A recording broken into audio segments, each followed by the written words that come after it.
મુંબઈ જાય છે પણ અત્યારે મારે કોમલને જવાનું છે ભગોડા. ફેમિલી તો ગામમાં પૂગી જશે ને શું મેડમ આવી જશે. નીકળશે હોય હે મોટે જવાનું પેલા મોટે જવાને દર્શન કરવા. ફેમિલી દર્શન કરી લીધા ને હવે જાય છે ભગોડા.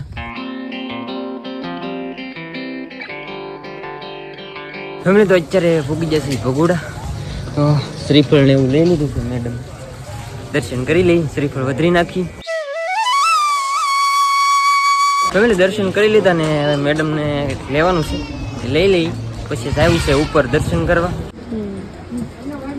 લેવાજી એક વસ્તુ લઈ દીધું મને, રિંગ. ફેમિલી તો કેવોની મેડમે ખાલી એક વીંટી જ લઈ લીધી. હવે જાય છે ઉપર દર્શન કરવા. કેવોના હેલા આવીએ છીએ. હવે રસ્તામાં ઠંડુ પીવું તો મેડમને પાઈ દીધું. તેડકો લાગી ગયો ગાડીમાંથી બેઠા બેઠા એને હાલીને જવું છે કે